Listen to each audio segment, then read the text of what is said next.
chapter, dashing through pages. Chronicles, Gospels, prophets, sages. Leviticus, laws to pause, find phrases. Turning them corners, your spiritual mazes. Genesis to Revelation, so divine. Flip them scripts, endless grace you'll find. Songs singing sweet, unbroken lines. Hitting that rhythm, wordplay refined. Anybody in here blessed? Anybody in here blessed? Bible in 1 year, we don't rest. Anybody in here blessed? Wake up early, the dawn's light shimmers. Spiritual breakfast, soul food dinners. Isaiah's vision, Ezekiel's figures. Walk through the fire, no one limbers. Kings and judges, prophets profound. Plowing the word, no mythical ground. Verse after verse, wisdom's bound. Heavenly soundtrack, soul serving sound. Anybody in here blessed? Anybody in here blessed? Bible in 1 year, we don't rest. Anybody in here blessed? No shortcuts, all divine routes. Listen to the whispers, no room for doubt. Parables drop stronger than gold faucets. Souls hydrated from divine prophets. Study the book, change perspectives. Carefully crafted, not too subjective. A year to reflect, learning perfect. Patterns of grace that time can't deflect. Old Testament drops deep and so real. Kings and warriors, covenant seals. Split that Red Sea, divine reveal. Commandments written, not made of steel. Bethlehem birth to cross on the hill. Unfolding the nappy blessings, cast with skill. Scripture flip, every verse fulfilled. Through the word, every verse, every chapter, nothing unheard. Everybody in here blessed, I'm blessed. Everybody in here blessed, I'm blessed. Yo, online sermons, holy vibes delivered. Spreading light, got the sinners reconsidered. Psalm to psalm, man's like a holy DJ. Flipping through scripture, repping the Yahweh. Your emotes in the chat, praising the message. Flat cap on point, teaching eternal lessons. Everybody in here blessed, I'm blessed. Everybody in here blessed, I'm blessed. Digital pulpit, preaching like a pro. Followers grow as the faith overflow. Keyboard clicks, holy words they stick. Raining blessings down with a slick rhyme trick. Virtual congregation, united in devotion. 1 year strong, a spiritual promotion. He's a life coach with divine instructions. Streaming holiness, no room for interruption. Flat cap, change the game, new pastoral fame. Virtual shepherd, he's embracing the mainframe. In the comments, affirmatives and amens. With each Goliath tackled, faith extends. Everybody in here blessed, I'm blessed, I'm blessed. Everybody in here blessed, I'm blessed, I'm blessed. Yo, online sermons, holy vibes delivered. Spreading light, got the sinners reconsidered. Psalm to psalm, man's like a holy DJ. Flipping through scripture, repping the Yahweh. Your emotes in the chat, praising the message. Flat cap on point, teaching eternal lessons. Everybody in here blessed, I'm blessed, I'm blessed. Everybody in here blessed, I'm blessed, I'm blessed. Digital pulpit, preaching like a pro. Followers grow as the faith overflow. Keyboard clicks, holy words they stick. Raining blessings down with a slick rhyme trick. Virtual congregation, united in devotion. 1 year strong, a spiritual promotion. He's a life coach with divine instructions. Streaming holiness, no room for interruption. Flat cap, change the game, new pastoral fame. Virtual shepherd, he's embracing the mainframe. In the comments, affirmatives and amens. With each Goliath tackled, faith extends. Everybody in here blessed, I'm blessed, I'm blessed. Everybody in here blessed, I'm blessed, I'm blessed.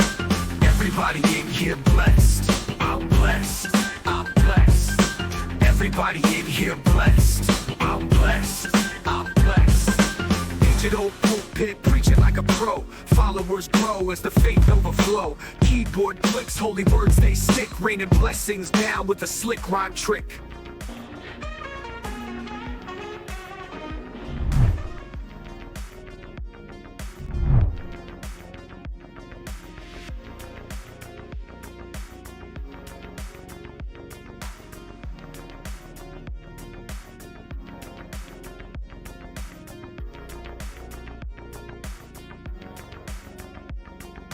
try that. Let's try that. Okay, so I had to switch it yesterday. And did not remember that I needed to change it here. So we should be good. There we go. All right, so that sounds adequate. It's our favorite word for how we're going to be. We're going to be adequate. Why be better? Because people will then have jealousy for you. So instead, simply strive for adequacy. You're not doing less than you can, and you're not doing more than you should. You're simply adequate.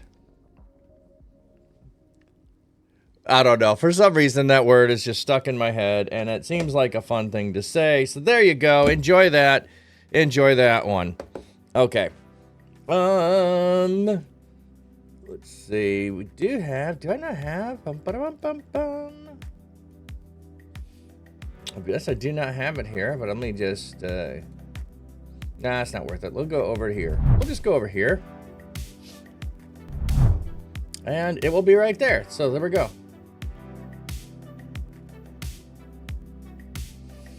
We're not doing Luke. We are doing Torah. Torah. Diut. On Omi.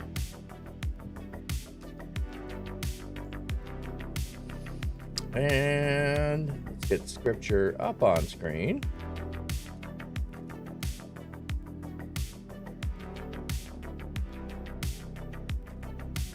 Boom. Just like that. Boom. We have it. All right. Where have we been? Well, we've done, we were in Luke yesterday, we're Deuteronomy today, and we'll be in Ecclesiastes tomorrow. So I guess that's a little bit about where we've been. Let me see if I can just hide a few more rows here.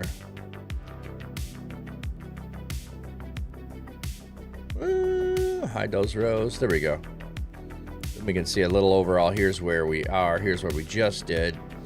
Okay.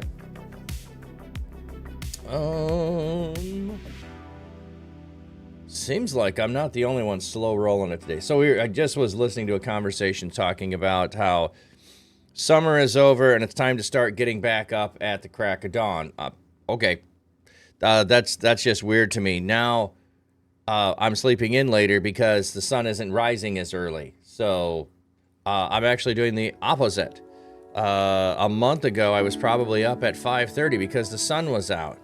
Now I'm sleeping in until 6:30 because the sun ain't out until 6:30. So I get up with the sun. So summer is over, I sleep in more. I don't know. That's just my body rhythm that when the sun is out, I am out. Hang on. I just want to check a look at the fish. The fish are doing something. I want to see what they're up to. Let's take a peek there. They're at the surface. There's something there that they're after. That one is looking a bit frisky there. See the at the surface now. They're all up. You can see the difference in size of them. And the yellow one, boy, that yellow one is popping against the background. Okay, not sure what that was. It's up there at the edge, looking like there was something there it wanted to eat, and maybe there wasn't. It ate it, and it was just doing a little stalking. All right. I just got curious as I could see it out of the corner of my eye. Luce is welcome in. So, anyway, hope you're having a good day. We will be doing several conferences. If you have not seen those, I've got flyers for them.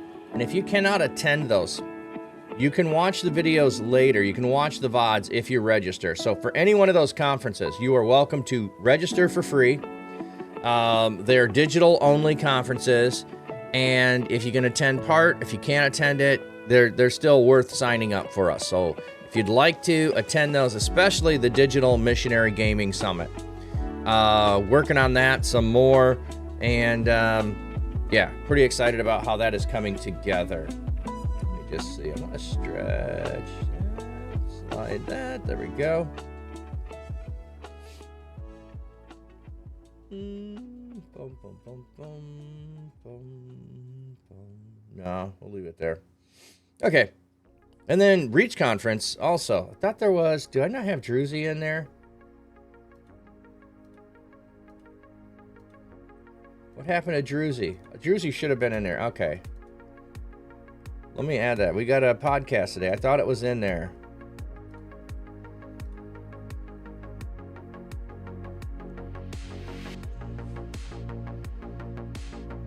There we go. Thought Druzy was in there. Maybe I accidentally took it out.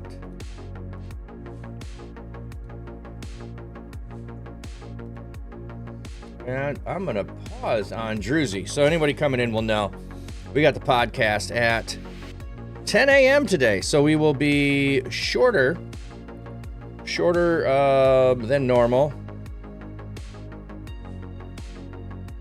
Have I used the shoes already with the costume? Are you talking about the shoes, the new shoes I got for the kilt? No, I haven't gone anywhere with that yet. That will be next month. Next month's adventure will be to go to the Renaissance Fair. So that will be next month. And we were just doing a bit of shopping on that for my wife's costume, and I need to work on some capes for her as well.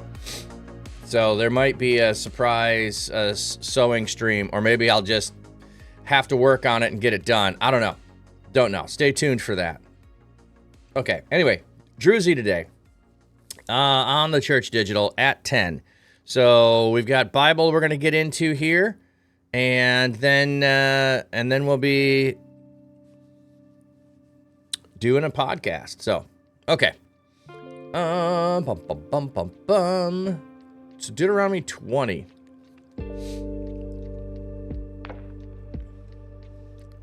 So we're in a set of Moses is giving instructions about you're going into land, and he gave a whole history. Here's what's happened. When we last left our heroes, they were wandering in the desert, and now they're getting ready to go into the promised land. What's happened so far? Let me recap it for you all. And now when you go in, you are to be part of settling the land, reclaiming it for God, restoring it, and you ain't going to have to do much because God's going to drive them out before you. Okay, let me see what was the last section here. Oh, we had some different crimes and judgments and no showing of favoritism or partiality. That's what we had. Okay. So continuing, let me just adjust that a wee bit.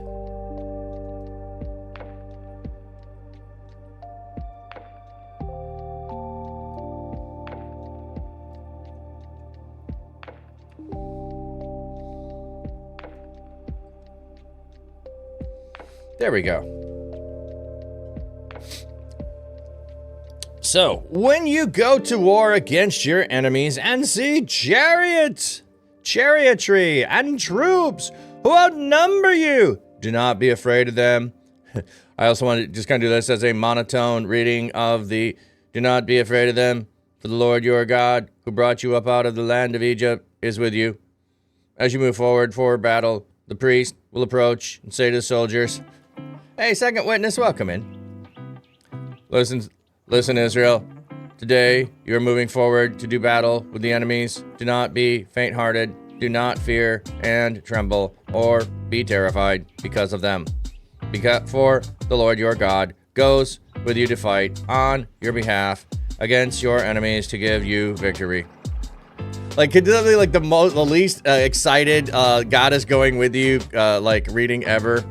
Listen, Israel! Today, you are moving forward to do battle with your enemies! Do not be faint-hearted! Do not fear and tremble or be terrified because of them, for the Lord your God goes with you to fight on your... For the Lord your God goes with you to fight on your behalf. Said two yours there, and I lost my space when I was coming back over. See, this is how, like when we go, how is it that you end up with problems in translation or copies? This is one of those reasons. You had your and your at the end of the word, and I went from your back to for the Lord your God goes with you to fight your God. I'm like, whoa, wait, what? my brain skipped a line. Okay. The Lord your God goes with you to fight on your behalf against your enemies to give you victory! Yay! Sorry. Moreover, the officers are to say to the troops, who among you has built a new house and not dedicated it? He may go home, lest he die in battle and someone else benefits from it. Or who among you has become engaged to a woman, but has not married her? He may go home, lest he die in battle and someone else marry her. In addition, the officers are to say to the troops, who among you is afraid and faint-hearted? He may go home, so that he will not make his fellow soldiers' hearts as fearful as his own. Then when the officers have finished speaking, they may appoint unit commanders to lead the troops. Wordy girl, hey, sorry, I saw your hug and ukulele stream. Meant to respond. Thanks again, and have a blessed stream. You've been streaming. It's 3 a.m. and need to go somewhere. Well, woo!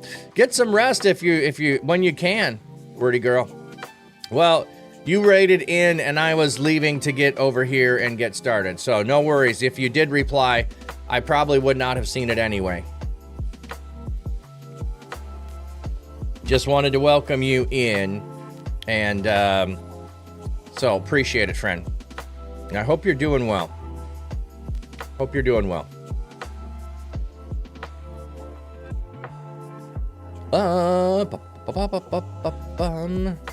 Okay.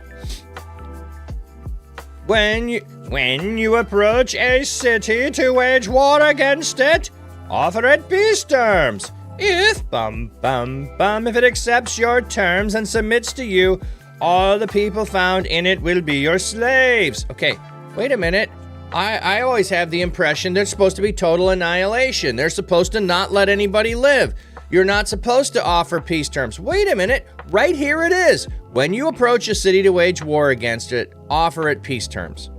Offer it peace terms. Hey, Bob. Hobo Bob. Welcome in, Bob. Glad to see you, Bob. I don't know why I said that. It just sounded fun. If if they do not accept terms of peace but makes war with you, then you are to lay siege to it. The Lord your God will deliver it over to you, and you must kill every single male with a sword.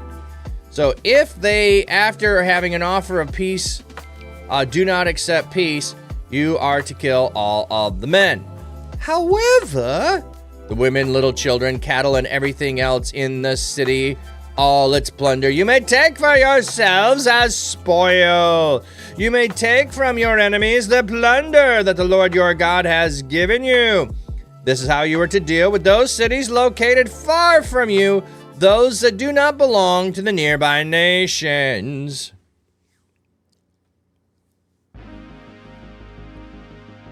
We're reading about taking over the world. No, we're reading about going into the promised land, not taking over the world. What are we going to do? What if Pinky and the Brain were Moses and Aaron? What are we going to do tonight, Moses? Same thing we always do. Try and take over the promised land. Sorry. Probably not a great idea there. But anyway, it just came to mind. I would watch that cartoon. Maybe it should be Joshua and Caleb instead of Moses and Aaron, because Moses and Aaron don't actually get to go into the land. So Joshua and Caleb would be better. Joshua, what are we going to do tonight? Same thing we do every night, Caleb. Try and take over the promised land. That might be a fun one. You set Caleb and Joshua as the mice. Then when they send out the spies, that would really be kind of funny. Yeah, that would be really kind of funny. Okay. But anyway, so this is nearby nations. The cities located far from you, those that do not belong to the nearby nations. So these are not the nearby ones. Okay, so this is as they spread. So on some level, is this how you take over the world? It could be a little bit. It could be a little bit. So you're allowed to make peace with people far away. So when the people come from far, I'm just looking ahead here. When the people come from far away or from nearby and pretend to be far away and they make a treaty with them, this is why they were doing it, because they were allowed to make treaties with people. It wasn't you have to kill everybody. But what are they supposed to do? They're supposed to be their slaves. What happens? They end up being their slaves. What does Saul do later? He tries to kill all of them, or kills a bunch of them, and David needs to make restitution for them. I cannot remember the name of that tribe, but somebody probably will. But that's what this whole idea partially is going into land, is being a part of it, is how do you treat people? And I know on some level this might sound bad, but it's also interesting. At times there is the commands of not intermarrying. Here, however, there is a women, little children, cattle, and everything else may be your plunder, they may be your spoil. The idea here would be, well, the other thing too is a common practice throughout history is to take prisoners who become slaves. Well, you don't just leave people as free people who will revolt against you, okay? The alternative, if you do not enslave people, and enslavement can be like a whole group that nobody owns, but the government has them under tight controls of what they can and can't do and what they can own and not own. So that it could be that kind of a group. But there's also taking them as a personal slave. Well, if you have a personal slave, how likely is it for slaves to revolt? It happens throughout history. It happens periodically, but it is not going to be the same as a group of people that are free that you're trying to oppress being able to revolt against you. And the alternative is kill everybody. So here you kill the males because they're the ones with the power to revolt. And then if you are oppressing the rest of the people, the chances of revolt are small. So this will be a common practice. I don't think this is endorsing anything, or it is permitting things. And at times when it does permit things, we want us to look at it as this is endorsing it. In reality, I think it's setting boundaries. You can go no further. I think that's a better way of thinking about it. This is the boundaries.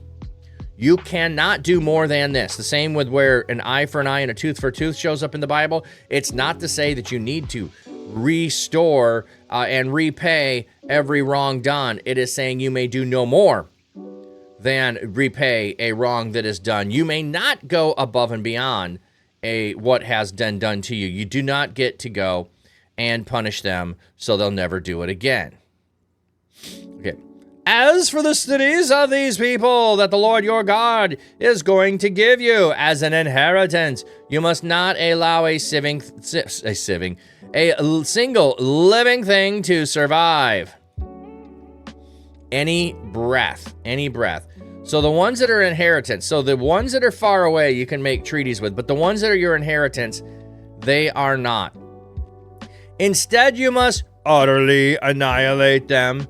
The Hittites, the Amorites, Canaanites, Perizzites, Hivites, Jebusites, just as the Lord your God has commanded you. You must entirely annihilate them. The Hebrew word refers to placing persons or things, so evil and impure as to be redeemable or irredeemable under God's judgment, usually to the extent of their complete destruction. See also the note of the phrase divine judgment in Deuteronomy 2:34. The Hebrew text uses infinitive absolute for emphasis, which translates seek to reflect with utterly, completely wipe out. So this is devote to destruction. Devote to destruction. Does devote to destruction actually require that everything that has breath, yeah, it's unclear. We also have, what did they do? Got you tabbed up, K4 Zula. Is it Zula? Thank you. 4K. Why did I say K4? 4K Zula. Thank you, friend. Appreciate it. Okay, so these are the tribes that are supposed to be wiped out. Why? Because God's judgment has come against them, and God is using this group of people to be his judgment. Other times, he uses other groups of people to be the judgment. But we also had when you go against people bigger and stronger than you. Okay, just as the Lord your God has commanded you, so that they cannot teach you all the abhorrent ways they worship their God, causing you to sin against the Lord your God. Why are you to kill them all? Because if you leave them, they're going to teach you all of the practices God does not want you participating in, and you're going to do them. So this is protection for you to not worship other gods. If you besiege a city for a long time while attempting to capture it, you must not chop down its trees, for you may eat fruit from them, and you should not cut them down. A tree in a field is not human, that you should besiege it. So you don't destroy the trees. You need the trees for fruit. Leave them. Don't cut them down. That is short-sighted. However, you may chop down any tree you know is not suitable for food, and you may use it to build siege works against the city that is making war with you until the city falls. So, hey, don't cut down food sources. You can cut down trees that are not going to be used for food of any kind. So, those could be if you need to make siege works, but otherwise, avoid it. I think it's how you say Venezuela, but without the Ven. Zuela. Okay. Or at least that's how it sounds. Zuela. Okay. Yeah, that's always hard to know when you have two vowels together. Are they one sound or are they two syllables? So, all right, we got ads coming in. Let's take a look at the fishies.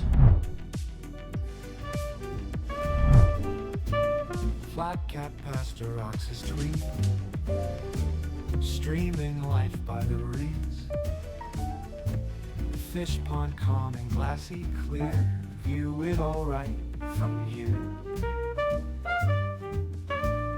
Dapper man with sax in hand, plays tunes by his quiet land. Acoustic guitar in the breeze serenades the fish with ease. Watch the fish, they swim along to the rhythm of his song. Flat cat pastor shows the way, stream it live come what may. With his cam he shows it all, little fish both big and small. Life in pond so serene, nature's beauty on a screen. See the ripples, watch the flow, hear the music, gentle glow. Flat cap's charm and calming tone makes the fish feel right at home. Watch the fish, they swim along to the rhythm of his song. Flat cat pasture shows the way, stream it live come what may.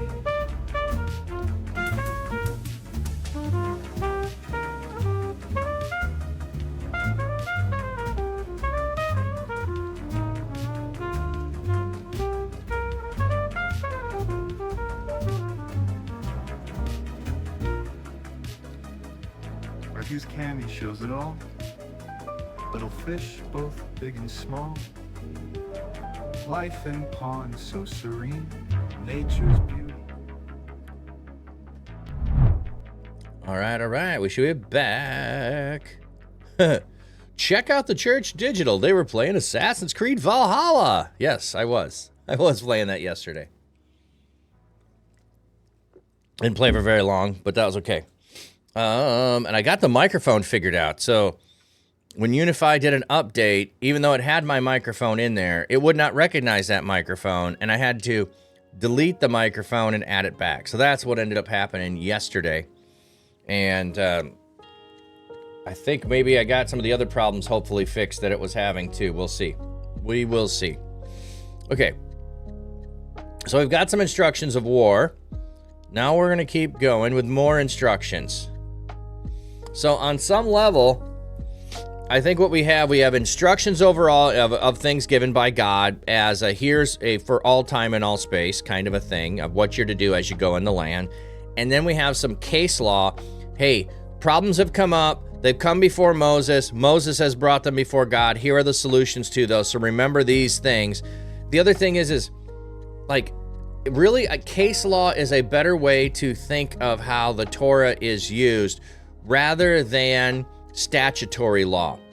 Okay, so it's not like a statute like, hey, the speed limit is 55, so you can't drive over 55. No, it's more a matter of rules like don't be a reckless driver and distracted driving causing an accident, you're at fault.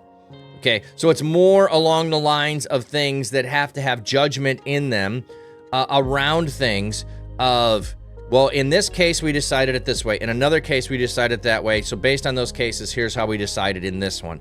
So it's more guideline style than just black and white. This is it, and that's all there is to it. Okay.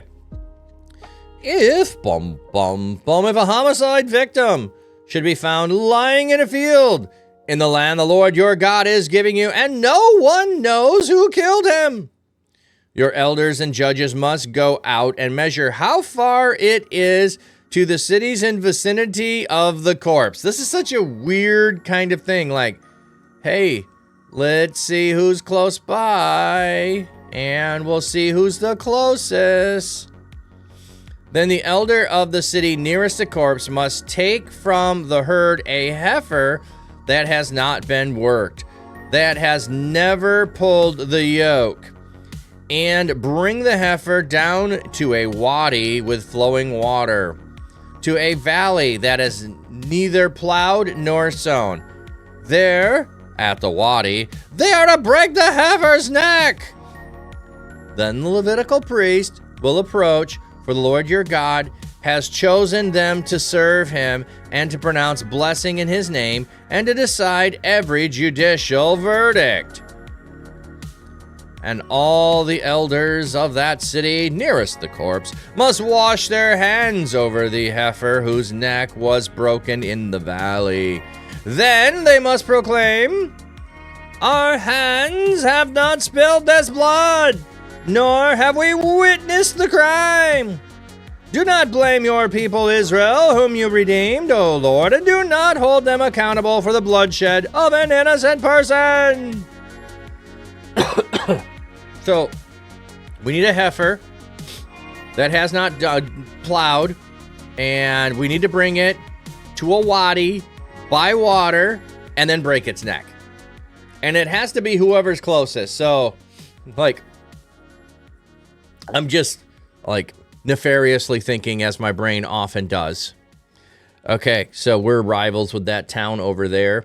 Hey, whenever we have a crime and we don't want to punish the person, let's go drag the body out in a field, drop them closest to that town, and they're going to have to keep killing heifers to appease.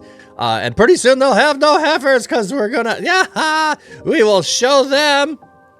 Sorry, that's not what these rules are for.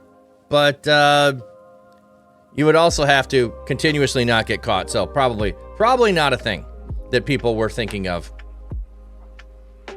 But who knows?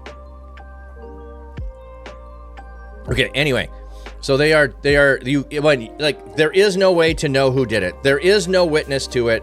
How do we make ourselves right with God? See, that is the point here.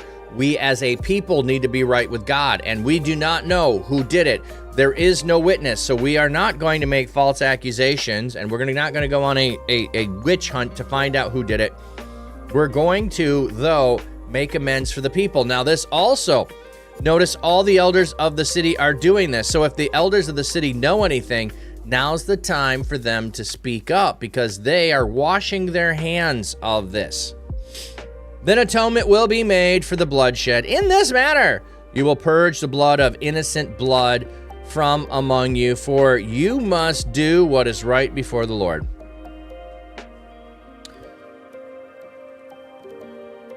When you go out to do battle with your enemies, and the Lord your God allows you to prevail. Isn't that an interesting phrase? What do we have here? Gives him into your hands. Okay. That's kind of funny. Allow you. Passive there, though. Gives him into your hands sounds more active. Like it's a gift. God does it. Yeah, I like the God gives into your hands better than allows you to prevail, which feels passive, but it's still trying to get across that God's the one doing it. And you take prisoners, if you should see among them an attractive woman whom you wish to take as your wife. You may bring her back to your house. She must shave her head, trim her nails, discard the clothes she was wearing when captured, and stay in your house, lamenting for her father and mother for a full month. So, okay. Again, this is limiting. This is not, so we don't need to think of that as this is permissive. Because how would you stop this from happening realistically? You're not going to. So we are going to put in place some things that are going to change the way we do things and the way we treat people. So this isn't about, hey, you can have wives. It is, we're going to do something different than others do. She's going to lament her father and mother for a full month. After that, you may sleep with her and become her husband, and she your wife. If you are not pleased with her, then you must let her go where she pleases. You cannot in any case sell her. You must not take advantage of her, since you have already humiliated her. Humiliating part being shaving her head. And so if you want to take a beautiful woman as a wife, let's take her beauty away and see if you still want to. I think that's part of what we have here. Take away her beauty, have her around for a month while she's mourning. If you truly care for her, while she is in a mourning state, and frankly, what is not the beauty standard of the day, of any day, realistically, she is in a mourning state with head shaved, nails trimmed, like all the accoutrements of beauty are taken away from her, and a month later you still think that she's the most beautiful woman and you want to marry her. Okay. But you're not going to do it in the heat of passion. You're not going to do it at love at first sight. You're going to do it as a little bit more intimate, a little bit more restrained, and but then if you change your mind later, you don't get to sell her. She gets to go free. Exactly, without her beauty. Yep. So again, we can read this as oh my goodness, this is awful. Again, this is restraining what could happen. This is not permission to go and just force marriage on people without their permission. Although that's something that's happened throughout history, and in some ways, arranged marriage can still be seen that way in some places, especially when it ends up being in places that practice polygamy and or young age-wise marriages. It still would be falling into a category like this of that's not a good thing. That's awful. That's not great. Okay, I'm gonna start the slideshow, let it roll, and not just keep it on Druzy, but I wanted to keep it there. Okay, so without her beauty for a full month, suppose a man has two wives, one whom he loves more than the other, and they both bear him sons. with the firstborn being the child of the less loved wife. In the day he divides his inheritance, he must not appoint as firstborn the son of his favorite wife in place of the other wife's son, who is actually the firstborn. Rather, he must acknowledge the son of the least loved wife as firstborn and give him the double portion of all he has, for the son is the beginning of his father's procreative power. To him should be the right of firstborn. Okay, that is a funny phrase. His generative power. Okay, yes, the first fruits of his manhood. The first issue of his virility. Okay, there is not a really good English phrase to put in there, other than first fruits of fatherhood, I think, rather than manhood. First fruits of fatherhood, maybe. I don't know. Maybe that's still super weird. Oh, but hey, notice this. Hey, Jacob, you done messed up. We're not going to do that anymore. We're no longer going to have the favorite wife have the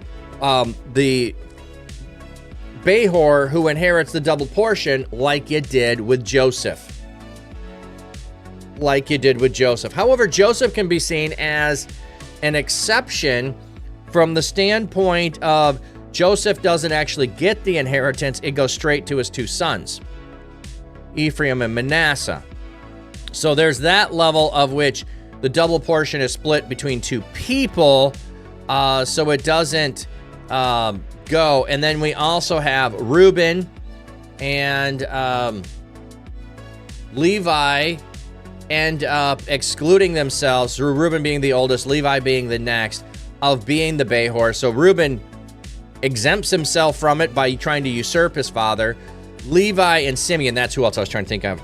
Levi and Simeon do it by bringing disgrace on their father when they take vengeance for their daughter or their sister Dinah.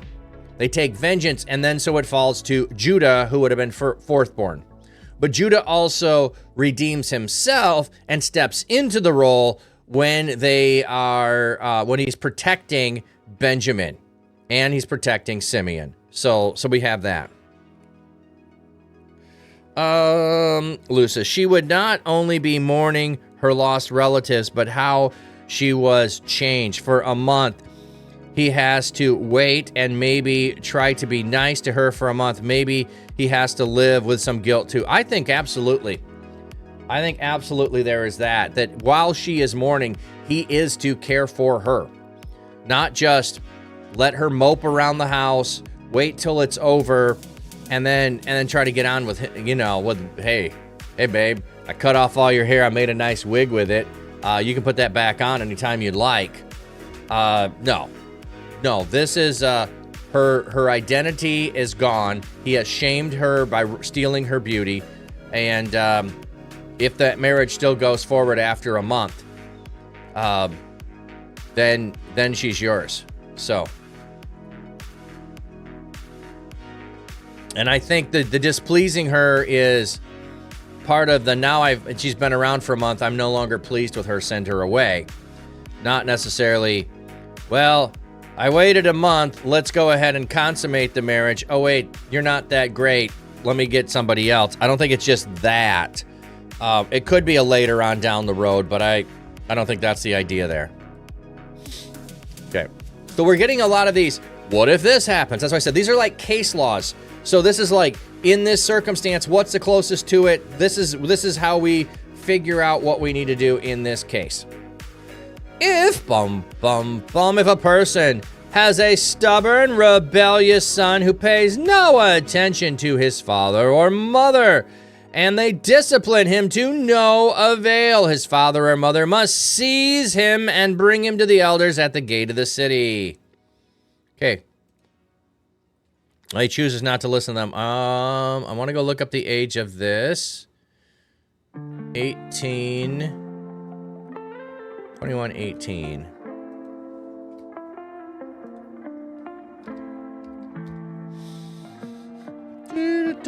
Does it give us in the Hebrew word for a man has a stubborn and rebellious son? Is it just going to be Bain? Or no. Yeah, it's just Ben.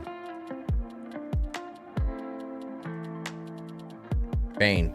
Strong's H1121. Which is a son, a grandson, Bane. a child, a youth. Bane. So we have no, it does not give us any clues as to the age of the person.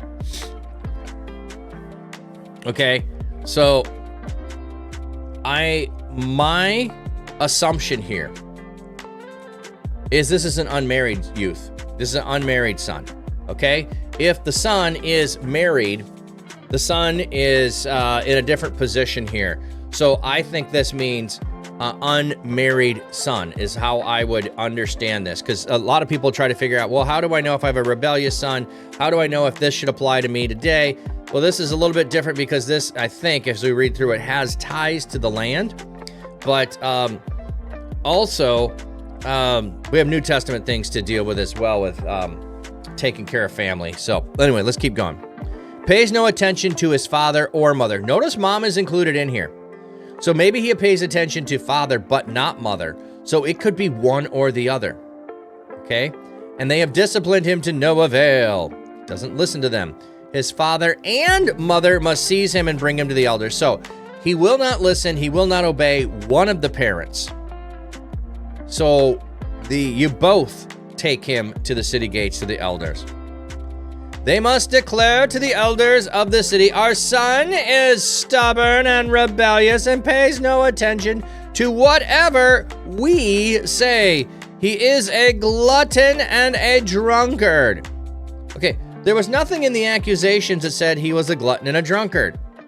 Okay, so this is he is worthless. Okay, he is self-centered, he's self-seeking, I mean, whatever you want to say. So it didn't say that he had to actually be a glutton and a drunkard, which also, by the way, when Jesus makes a reference in the New Testament and saying, you're accusing me of being a glutton and a drunkard, this is the passage we should have in mind. They are saying he's a rebellious son. They are claiming he's a rebellious son when they call him a glutton and a drunkard.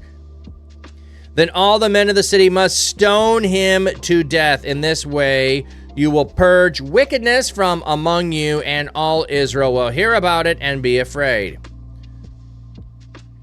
So, how many times do you think it's going to take of somebody not listening to their parents if you suddenly say, the next time it happens, we're hauling you before the magistrate? Or if you're on your way there and they decide to straighten up, okay? So again, I think this is simply your son who is not yet married. I think that's the case here. And he's disobedient. He does not listen. He doesn't do what he should. If a person commits a sin punishable by death and is executed, and you hang the corpse on a tree. Why do we suddenly hanging a corpse on a tree? His body must not remain all night on the tree. Instead, you must make certain to bury him the same day. For the one who is left exposed on a tree is cursed by God. You must not defile your land that the Lord God is giving you as an inheritance. So this is a really interesting thing. Okay, so hang a corpse on a tree. Most likely, this would have been impaling.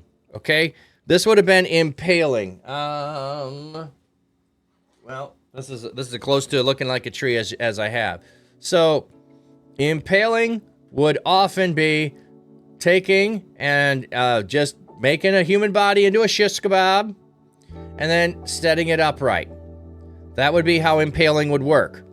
So you could go potentially from either end, open the mouth or come out the mouth at the end, and then put the person up. So one of the reasons for doing that would be to display all of the dead to terrorize people who would see it.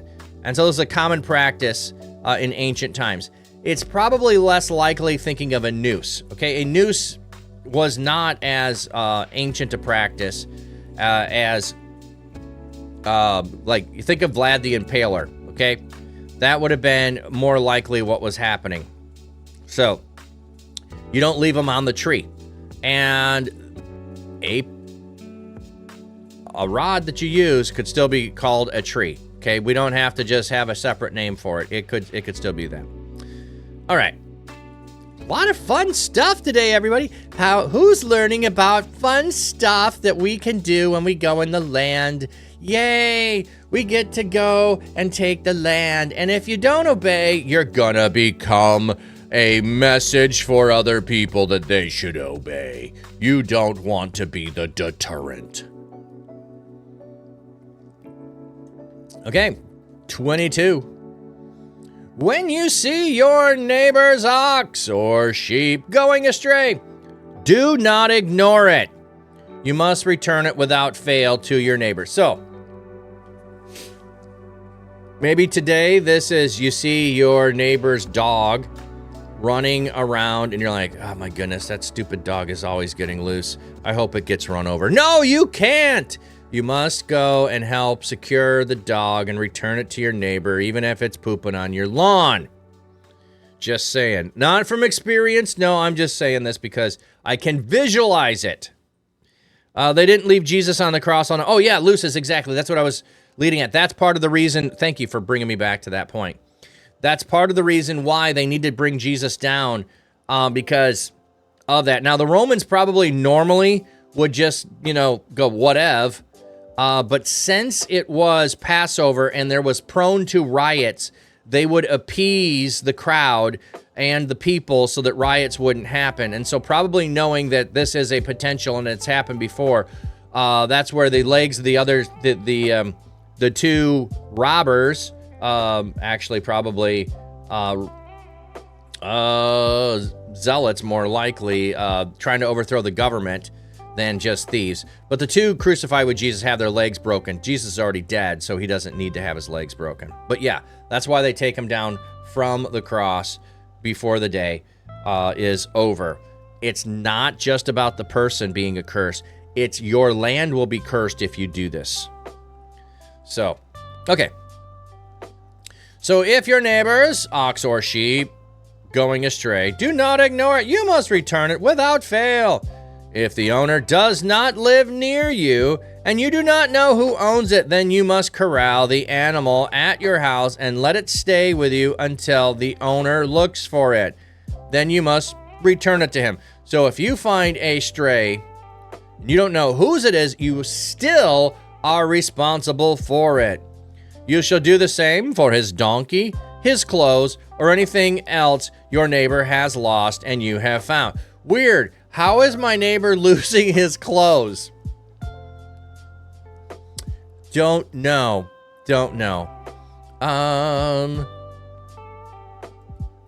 When you see your neighbor's donkey or ox fallen alongside the road, do not ignore it. Instead, you must be sure to help him get the animal on his feet again. So, just giving you a heads up, it is getting dark outside. I know there's supposed to be potential of storms. So in the event of suddenly no power, I'm giving you a heads up. Everybody. It hasn't started yet, but who knows in the next hour what'll happen, because it's that time of year where a storm could roll in 5 minutes from nothing. Yeah, maybe clothes drying on a line. I was thinking that, but I don't know. It's just like a weird thought. If you find his clothing. Hey, not Nick Cage. Welcome in, friend. I see you use the prayer emoji. You need prayer for something, or are you just saying praying for everybody? A woman must not wear men's clothing, nor shall a man dress up in women's clothing, for anyone who does this is offensive to the Lord your God.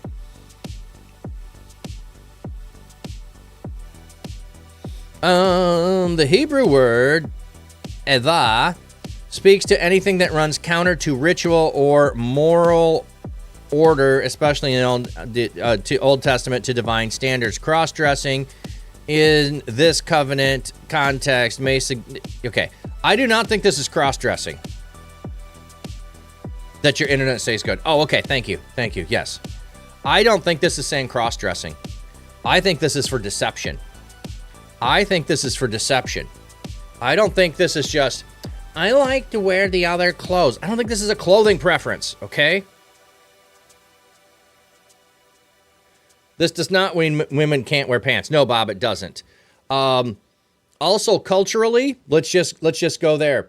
Oh, I can see it coming. Actually, here, let me show you the pond a minute. It looks like there might be some hail coming.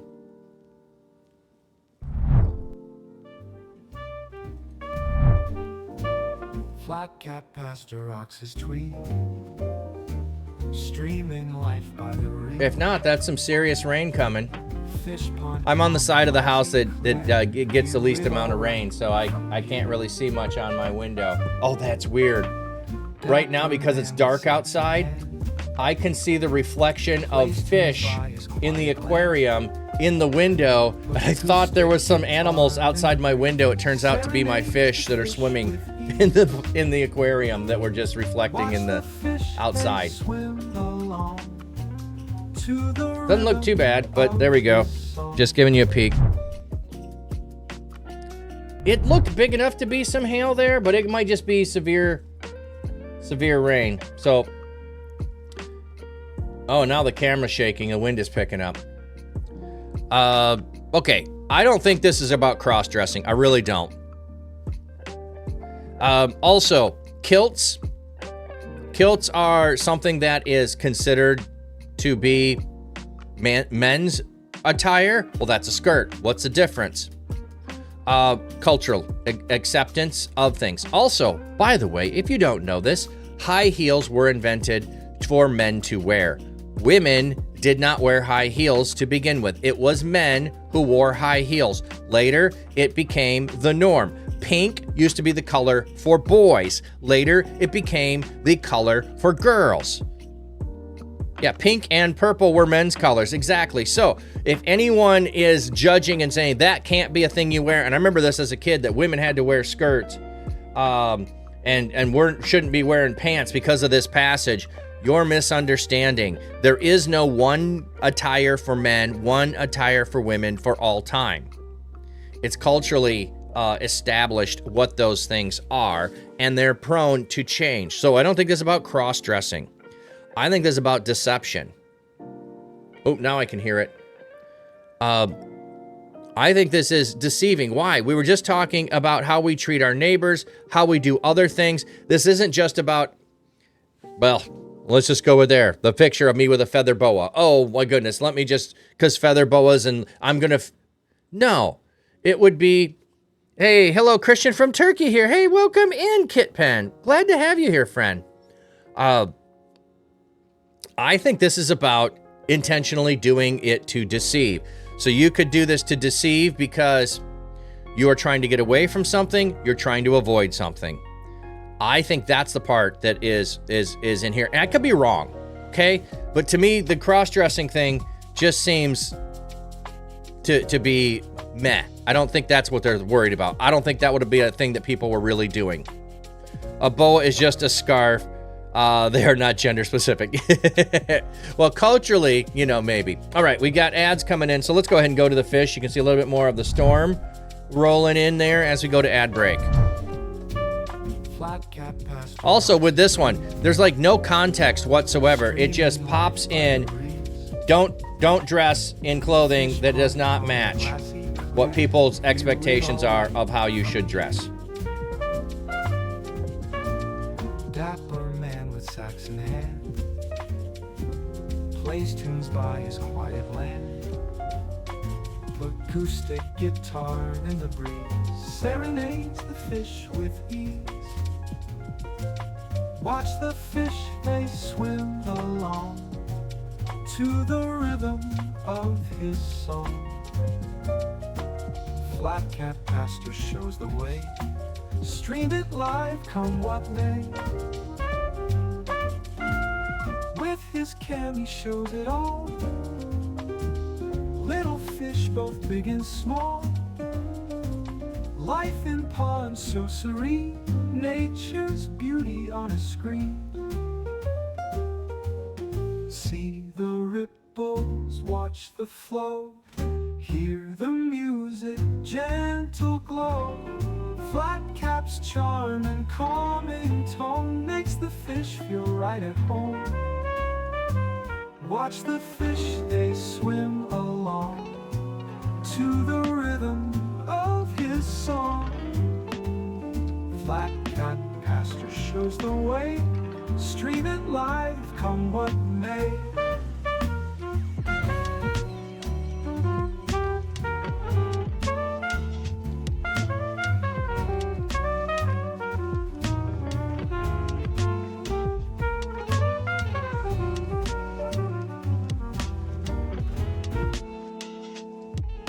Refuse Cammy shows it all.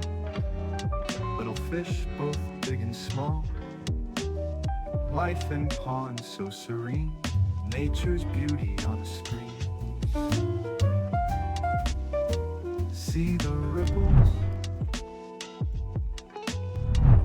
All right, I thought I'd just show you the radar there. Yep, I'm in the middle of all of that red-orange right there. So we're all good. We're all good. Hey, King Quack Attack. How we doing, friend? Good to see you. Thank you for the lurk. Appreciate it. I'm watching you people won the Battle Royale. It's rigged. It's rigged, I tell you. Okay. I just thought I would pop and see what it looks like. So that could be continuously reforming, but whatever. Oh, and it disappeared. Okay, good enough. Before you leave, check this out. No, I'm going to go back to the Bible. Okay, so anyway, one of the other things, like I said, this is just like thrown in here. Like there is nothing before, nothing after that seems to be connected with it. We have taking things from your neighbor. If you find your neighbor's clothing, now we have a how you dress thing. That's the only thing that seems to have context in here. So, I don't know. Okay. If if you happen to notice a bird's nest along the road, whether in a tree or on the ground, and there are chicks or eggs with the mother sitting on them, you must not take the mother that is with her young.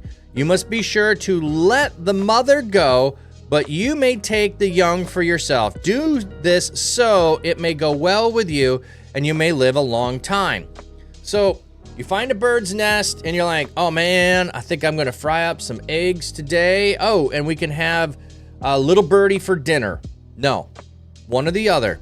You let the mother go and you take the eggs. That's how you do it. And I think it says or chicks, so you could you know, you keep one or the other. You don't take them both. Exactly, Kit Pen. Everything is permissible. Not everything is beneficial. Yeah. Yeah. We have that in the New Testament. And I think, you know, here with the prohibition on it, I think it's for nefarious reasons. I don't think, like, I don't even know when the idea of cross-dressing actually became a thing. And certainly it was not going to be a highly like a large number of people jumping to go do that, because it would have been cross-dressing would be against cultural norms. So why would you go do something against cultural norms? That's part of the idea. Like, why would you go do that? So that's why I think there's something about it being nefarious in there too. But anyway, okay, so now we have another thing of, hey, how do you treat creation? How do you treat creation?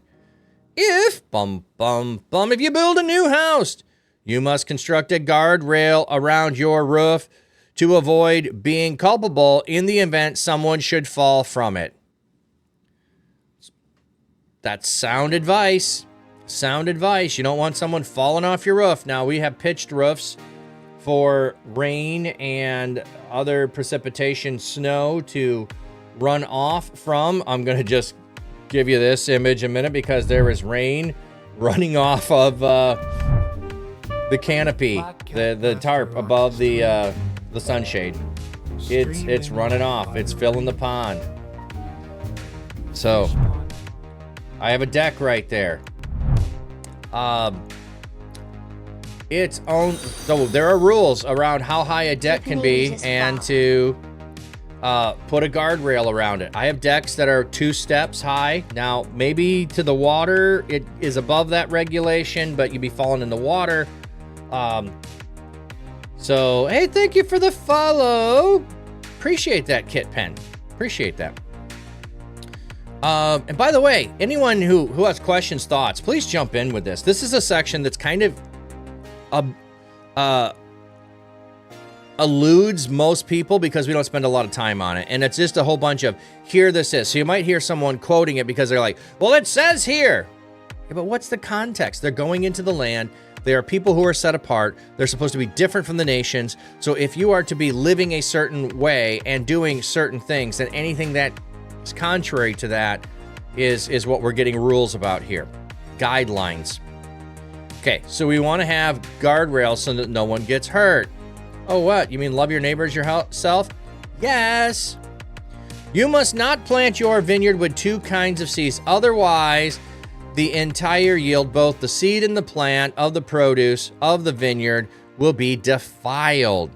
You must not plow with the ox and a donkey harnessed together. You must not wear clothing made with wool and linen meshed together. You shall make yourself tassels for your 4 corners of your clothing to wear. Okay, so that's a weird section too. So the tassels, the tzitzi, occur in this passage, instructing Israel to remember the covenant. Perhaps the purpose of the tassels as well, fringes, twisted cords. So, why are you to put these? You remember your covenant. You have 4 corners of your covenant. Your covenant covers all of you, no matter where you go. The 4 corners of the earth. The covenant covers you. So, what are you not to do?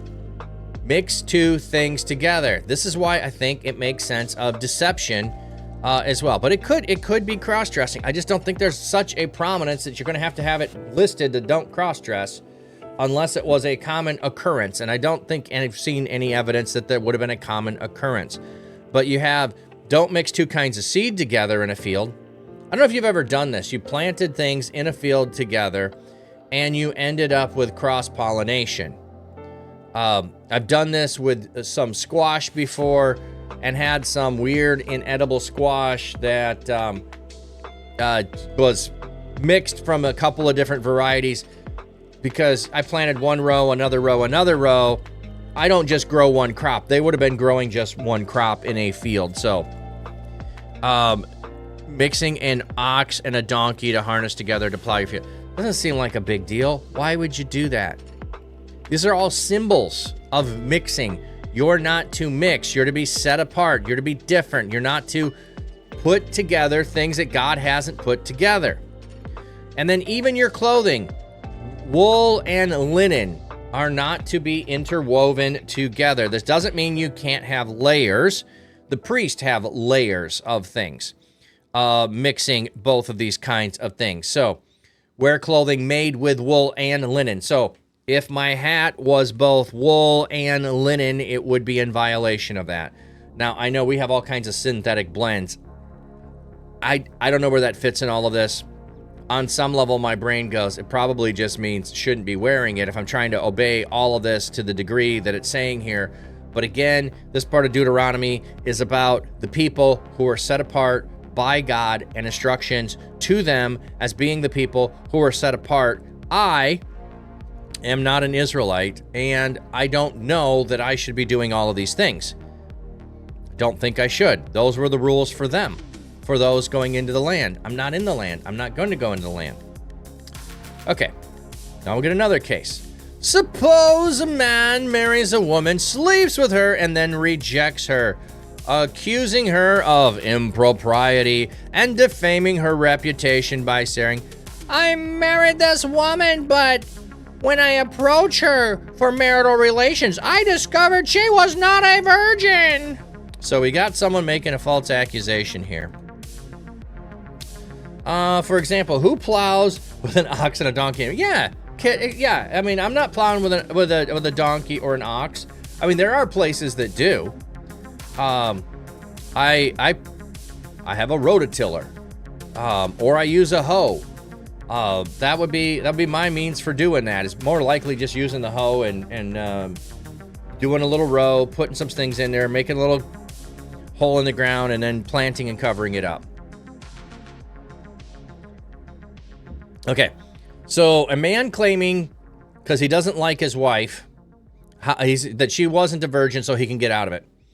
Then the father and the mother of the young woman must provide the evidence of virginity for the elders of the city at the gate.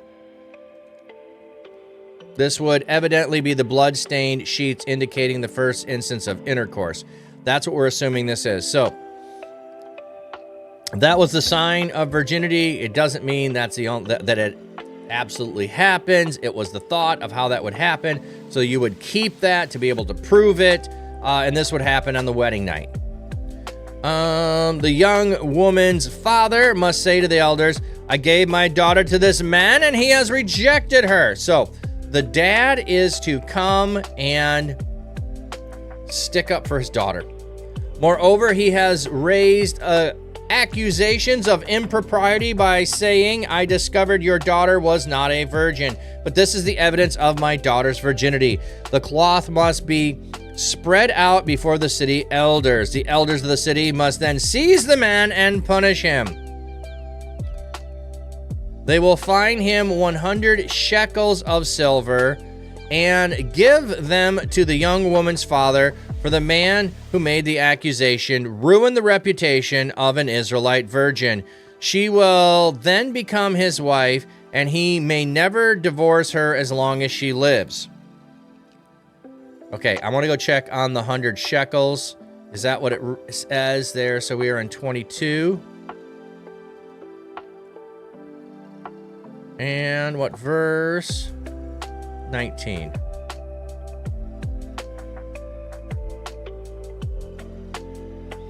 Yep, it is 100 shekels of silver. Okay. I was just checking on that, because sometimes they change the numbers when they're trying to do things, but they did. By the way, there are some girls who are born with a condition where she doesn't bleed after losing her virginity. They didn't know that back then. Yeah, Kit Pen. I'm absolutely aware of that. And they did not know that back then. They also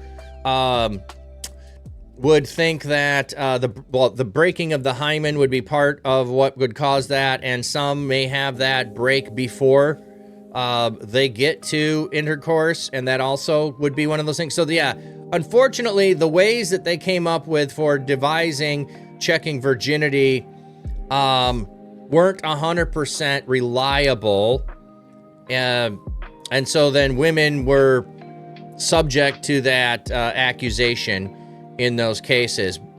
Doesn't mean it happened every time, but probably the higher your rank in society, the more susceptible you would be towards those accusations, or the person you married higher in society, you'd be more susceptible to those accusations. I don't know how much those in poverty were going to have those accusations. So, okay, this is it. Yeah, they weren't very scientific when their methods back then. Well, they did the best they could understand. They did the best they could understand. But if you want to say they weren't scientific, they somewhat were following scientific method, in that they probably made observational study, and from the observational study, they made assumptions. They just didn't know. They just made the conclusion that the observations they made were 100% universal. So I don't want to say they like, okay, so we've observed that this is what happens the first time there's intercourse, therefore it must mean you're a virgin, without knowing there could be exceptions. But they would have done the observation part, and it would be duplicatable, which is also part of scientific study. So they just would have assumed everything was 100% reliable, when that's not the case. That might be a good way of thinking about it. So the man is trying to get rid of the daughter. Yeah, scientific-ish. Yes, exactly. Yes. Yeah, maybe they were doing, observation, but all observation, sometimes correlation isn't causation. So, so the father gets 100 shekels. The woman's reputation is ruined, but she still has to become his wife.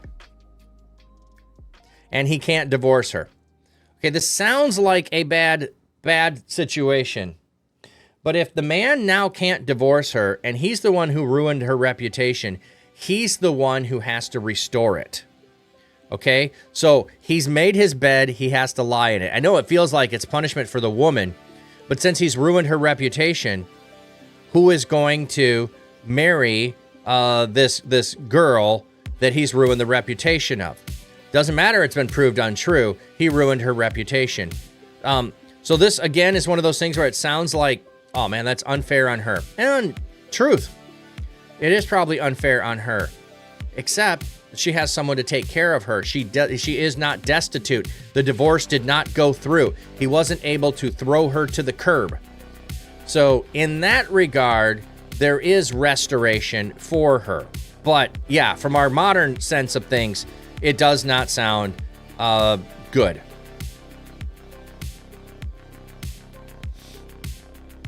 No one else would marry the girl after that innocent. Yeah, exactly. Yeah, that incident, yes.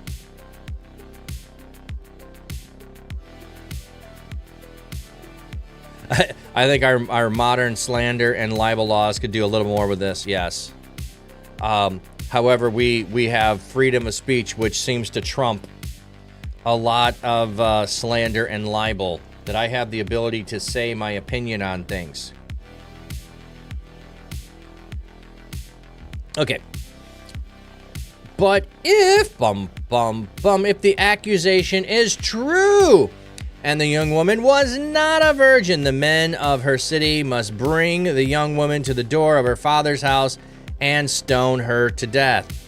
For she has done a disgraceful thing in Israel by behaving like a prostitute while living in her father's house. In this way, you will purge the evil from among you. So in the case that the husband is right, instead of the 100 shekels, the daughter gets brought to your door and she gets stoned at your door. Wow. Until Jesus stopped them, yes. Well, that wouldn't be this case. This case here is specific around coming together for marriage is what this is. But yeah, I know what you're saying. If a man discovers in bed with or is discovered in bed, this is more the one, perhaps. If a man is discovered in bed with a married woman, both the man lying in bed and the woman herself must die. In this way, you will purge the evil from Israel. Okay. A man is discovered in bed with a married woman. Okay, what do we have here? A woman married to her husband. Okay. This is the one that we're talking about. But notice this. If a man is lying in bed with a woman, and the woman, okay, both the man and the woman must die. They did not bring both the man and the woman to Jesus. So does that mean that the woman was not married who was being brought to Jesus? That's the only way around this to be following the law, is if the woman was unmarried, so she's caught in adultery, so she's a prostitute, or she's just promiscuous, so we're bringing her to Jesus. If the woman was married, the man was supposed to be brought too. The man was supposed to be brought too if the woman was married. I find that interesting. And it has to do with being able to know who the father is in that stuff. Would Jesus still stop the stoning if they brought the man? I think he would have. Because of their intentional motives. Think about this. They are watching for, they're looking for, they catch it, they bring it to him so that he can decide her fate. There is an underlying, they set the trap for her. So if it would have been also bringing the man, it would have also been bringing a trap upon them both in that circumstance. It could be culturally that they just didn't enforce it on men. So I know this is sad, but in a lot of times, in a lot of places, including in ancient Israel, men having relations with women who are not their wives was not considered a big deal. There was not a requirement of fidelity on the part of the male. There was only a requirement of fidelity on the part of the woman. And a married woman was to stay inside the covenant bonds of marriage. Men didn't have that requirement. We can go look through and the different descriptions of things and what happened. It's not the same standard. I see that. It's clear. And there's not condemnation when other things happen in the same way. But that could be part of what's going on in the New Testament there, that it's culturally acceptable for men as long as it's not your wife. I mean, it's okay, and we're just going to punish women. Or maybe it was that the woman was unmarried. Do not know. If if a virgin is engaged to a man and another man meets her in the city and goes to bed with her, you must bring the two of them to the gate of the city and stone them to death. The young woman, because she did not cry out, though in the city, and the man has violated her, his neighbor's fiance. In this way, you will purge the evil from among you. So again, this is all about keeping the people pure, the entirety of the people. So this is, the woman doesn't cry out. She's like, sure, let's do it. That's the idea here, I think. But if a man comes across an engaged woman in a field and overpowers her and raped her, then only the rapist must die. You must not do anything to the young woman. She has done nothing deserving death. This case is the same as when someone attacks another person and murders him. Okay. For the man met her in the field, and the engaged woman cried out, but there was no one to rescue her. Okay, so this is interesting. There is supposed to be 2 or 3 witnesses. There are supposed to be 2 or 3 witnesses for someone to be put to death. On the declaration of 2 or 3 witnesses, you are to decide cases. This is saying the woman was alone in the field and the man did it. He must die. On the word of the woman. Now, I'm guessing on some level, the evidence on her body would also come along with this. There might be some other part in the case, but this to me seems like it is an exception to the 2 or 3 witnesses. So when we're like, there isn't justice for women, this one seems like there is a justice for women there. It does seem like it. Because on some level, rape would not necessarily seem equal with murder. Like, our justice system wouldn't see them as the same. But here, it is treated the same. It is treated the same for a virgin who this happens to. We'll try one more before ads come in. We'll see if we get it. Suppose a man comes across a virgin who is not engaged and takes hold of her and sleeps with her, and they are discovered. The man who has slept with her must pay her father 50 shekels of silver, and she must become his wife. Because he has humiliated her, he may never divorce her as long as he lives. So we got a couple coming together before a wedding. And the father gets paid 50 here. There's no damage of reputation, so it's half the price. But also, there is a no divorce in this case. So if you do that... Now, let me see what the take hold is. We'll probably have ads before I get to that. The verb means to grasp, seize. It's all done example, idiom, another person being captured, arrested. So this does seem to be by force, like without consent, maybe even, which again is Maybe without permission is a better way of saying it. I don't know. I don't know if this is by force or this is without permission. Because if you're not engaged, you don't have permission. So you're doing it violating the wishes of the family. So it could just simply be that. I take hold of her. We're gonna have a good time with or without her consent. It may not make a difference here. All right.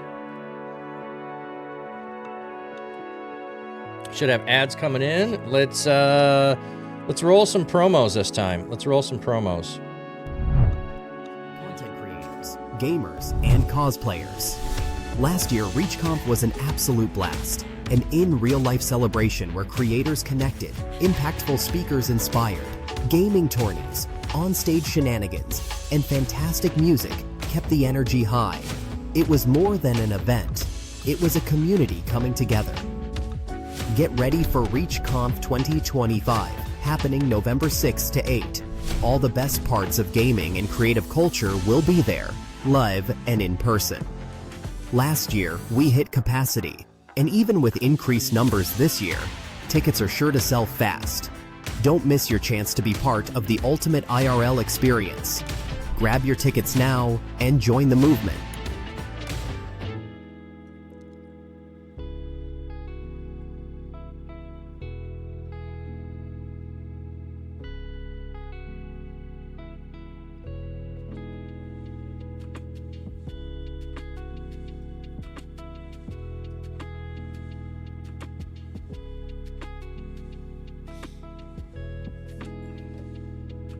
You know what it means to do ministry.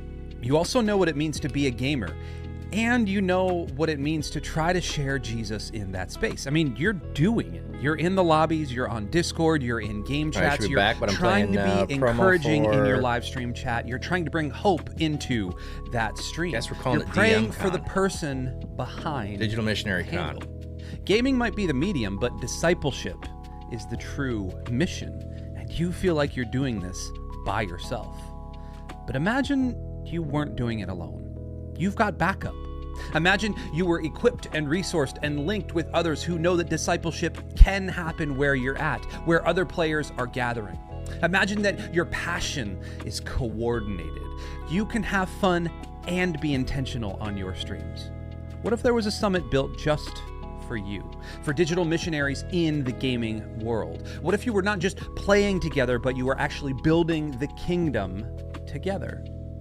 That is DMCon, a digital space for gamers who disciple and disciples who game. If you've ever questioned whether games could be sacred ground, this is your confirmation. The digital spaces you inhabit can become communities of belonging, healing, and gospel transformation. Jesus is already in the game. Let's discover where together. You're not alone. Come and see who else is with you right now. Register for DMCon today. All right, so there's a whole series of cons that are coming up this fall, September, October. Those are free. You can watch the VODs later, but you have to sign up in order to watch the VOD. So if you can attend, not attend, those will all be, and they're global. They're global. One of them is Europe, the European Digital Missionary Summit. There is the Digital Gaming Summit, Digital Missionary Gaming Summit. And there is the Control, Alt, Recover, and there's the Digital Neighborhood. So all four of those, you can attend those for free. You can sign up for those. Please do. We have lots of sponsors who are making that possible. The more signups we get, the more people that attend, the more likelihood it is for us to continue doing that at the Church Digital. And that helps me to continue to do what I'm doing in a small way, but it does help. Okay, so appreciate you all. All right, so this is one of those verses that some have it in, or the Hebrew has it in the beginning of the next chapter, the English has it the last verse of the last chapter, which means it's either a transitional phrase or it doesn't connect well with either of them. A man may not marry his father's former wife and in this way dishonor his father. So this is what Reuben, this is Mary. Does it say marry? Take. In context, this refers to marriage. the Old English expression to take a wife.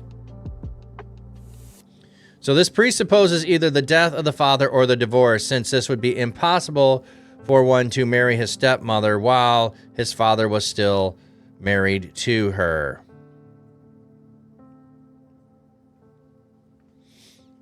So, but this is one of the things that happens at times when you want to usurp your father's authority. You take his concubines and his other wives that are not your mother. So this is never talking about incest here. This is talking about a wife of your father who was not your mother. A man with crushed or severed genitals may not enter the assembly of the Lord. A person of illegitimate birth may not enter the assembly of the Lord. To the 10th generation, no one related to him may do so. That is an interesting thing. To enter the assembly of the Lord, the phrase do so has been used for translatic, stylistic reasons. Okay. The translated term kahal does not refer here to the nation as such, but as the formal service of the tabernacle or temple. Okay. Oh, formal services of. Okay, my brain went to formal service. I'm thinking only Levites could be in the formal service or tablet. So you can't enter the tabernacle or the temple if you have, if you're illegitimate birth. What do we have there? Yeah. From an illegitimate marriage, you can't enter the temple. And to the 10th generation, you can't. That's, wow. No Ammonite or Moabite may enter the assembly of the Lord. To the 10th generation, none of their descendants shall ever do so.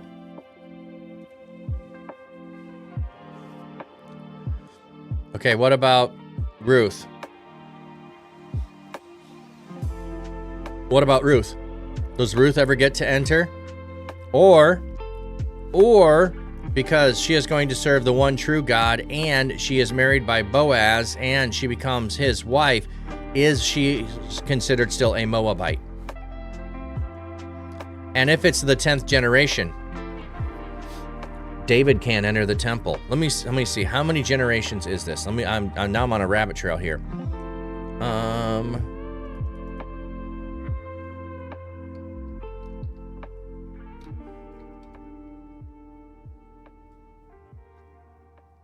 Oh, it's Ruth 4. Because it has the genealogy here again, so. Okay. Boaz, the father of Obed, 1 generation. Obed, the father of Jesse, 2 generations. Jesse, the father of David, 3 generations. So David doesn't get to go into the temple, but 4th generation Solomon builds it. So, what does this actually mean? Does this mean Ammonites or Moabites who are still worshiping foreign gods may not enter? And then to the 10th generation, they may not enter. So, is Ruth the exception to the rule, or would other people in Ruth's standing still have the exception? Okay, for they did not meet you with food and water on the way as you came from Egypt. And furthermore, they hired Balaam, son of Boar, of Pethor, in Aram, Naharim, to curse you.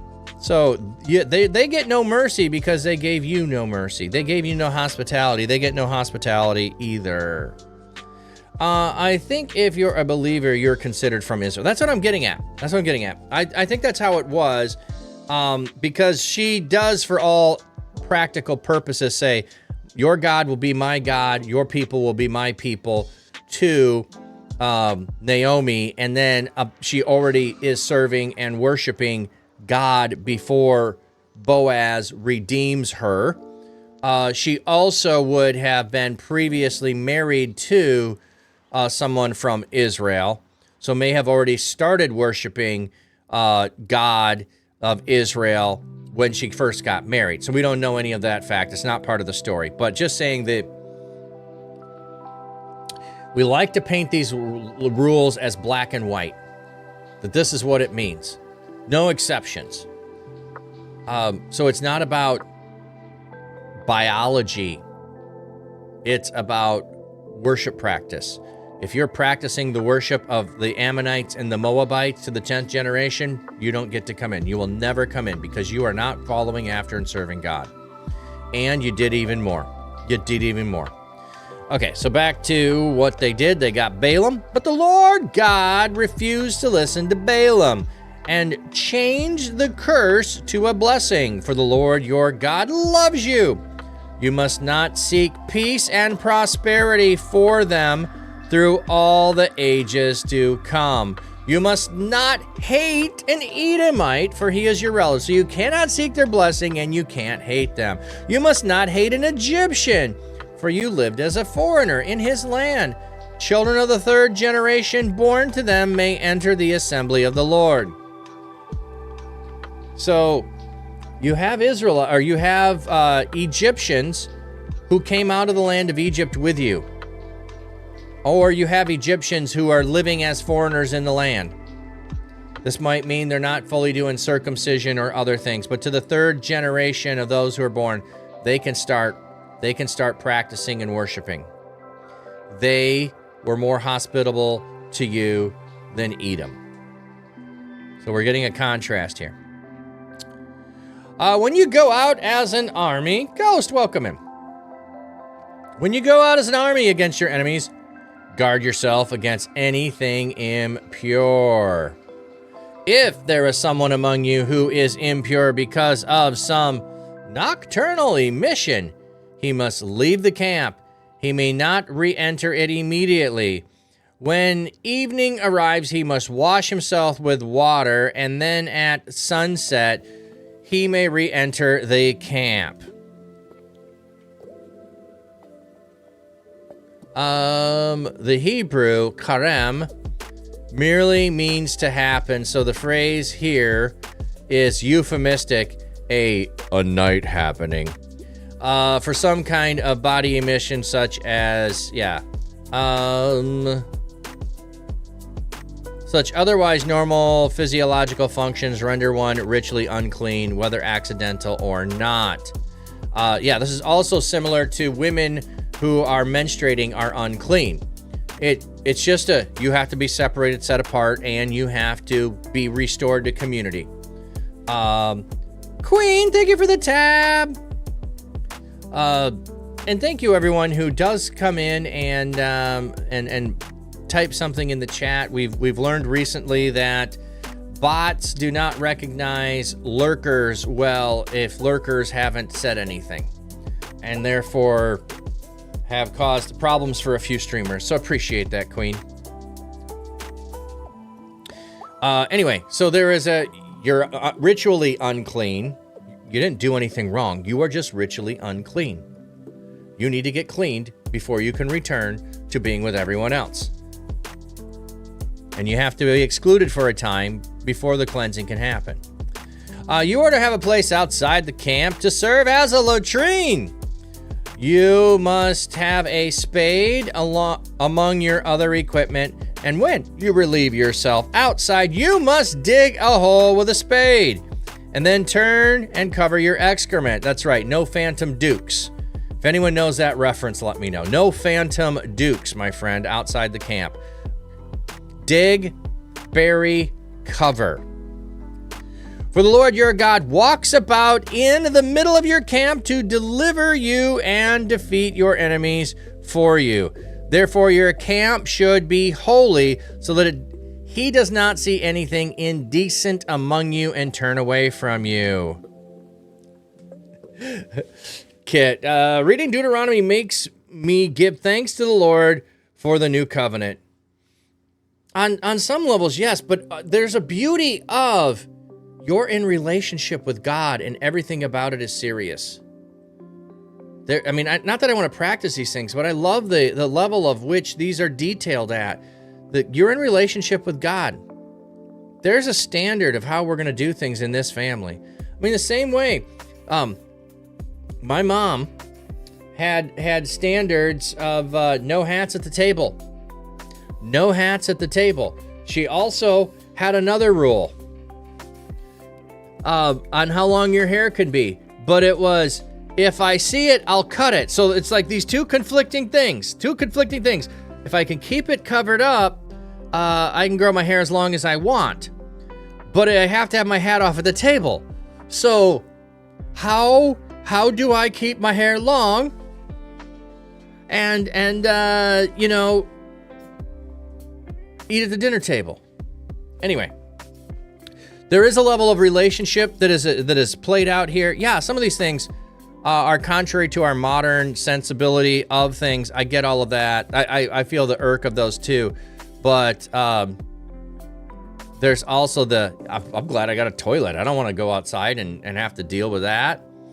You know, maybe have a venomous snake out there that I crouched in the wrong spot. I didn't see him. It's dark. It's night, and oops. You know. Okay. But it's because God is in your midst.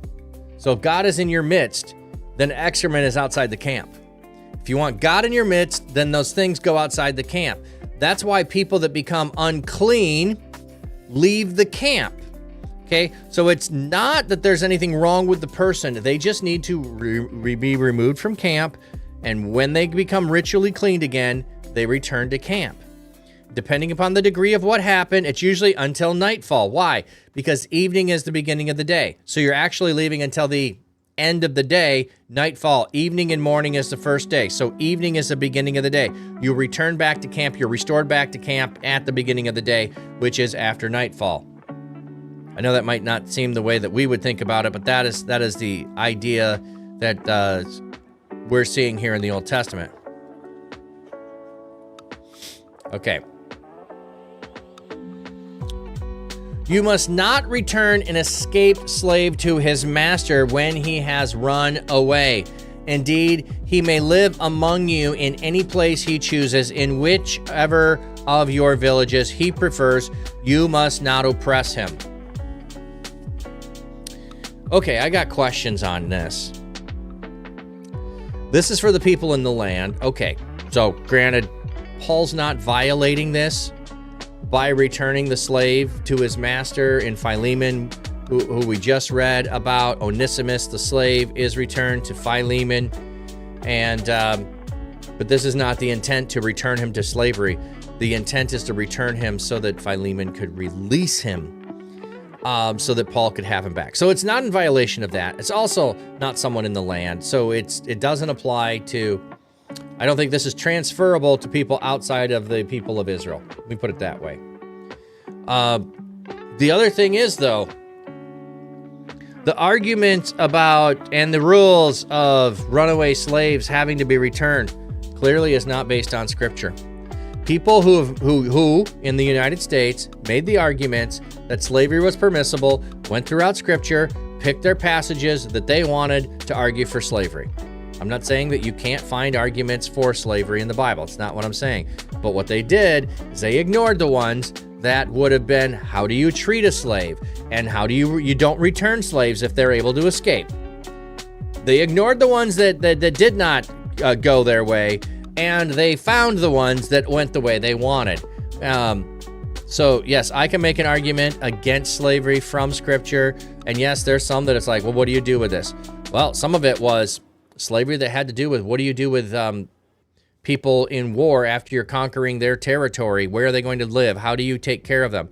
We don't do war as much in the same way as some of the world powers have done throughout history. So when we go to war to in another country, we're often not planning on staying in that country.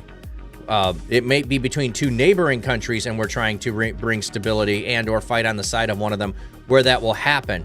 But we go to battle almost, you could say, more like a historic mercenary, and we leave and go back home. But the two sides are fighting over things. And then what do you deal with the people afterwards? The refugees that are left. We don't do good with refugees. We try to transplant them globally in some cases and take them into neighboring places. That's how we're dealing with the refugees. This would have been their way of dealing with refugees, would be to enslave them so that they had providing for them within society. The Bible is very anti-slavery compared to exactly. And also, it's often putting limitations on things. It's not just blanket permissibility. We often read it as permissibility when it's trying to put restraints on things. There must never be a sacred prostitute among the young women of Israel, nor a sacred male prostitute among your young men of Israel. You must never bring the pay of a female prostitute or the wage of a male prostitute into the temple of the Lord your God in fulfillment of any vow, for both of these are abhorrent to the Lord your God. So, we will not have prostitutes in the temple. The nations around have established prostitution as a act of worship. Ain't happening in the temple. We're separate. We're different. We're not doing that.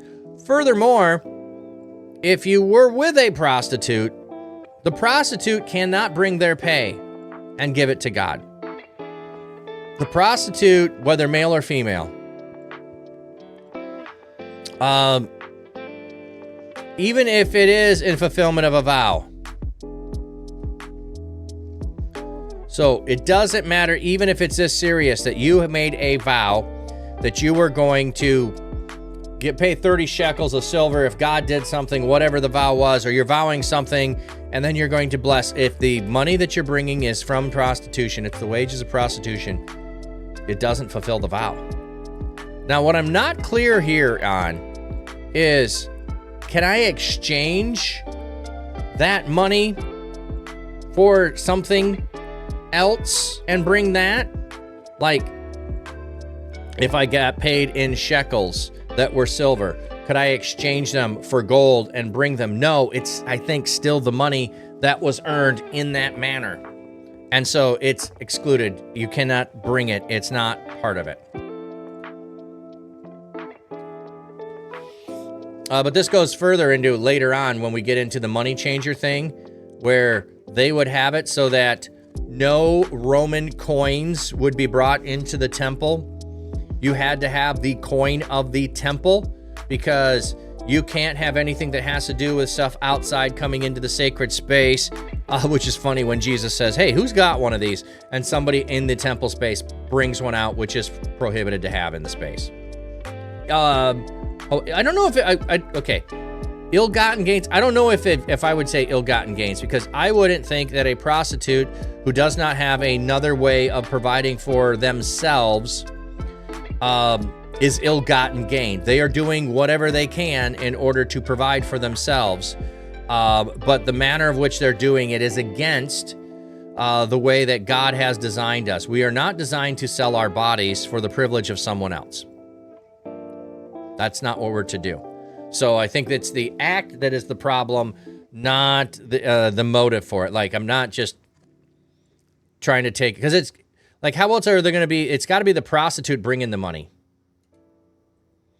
Otherwise, it's not. Well, I guess it could be the pimp. It could be a pimp. I don't know if that was a thing they had back then or not. You must not charge interest on a loan to your fellow Israelite, whether on money, food, or anything else that has been loaned with interest. You may lend without interest. You may lend with interest to a foreigner, but not to your fellow Israelite.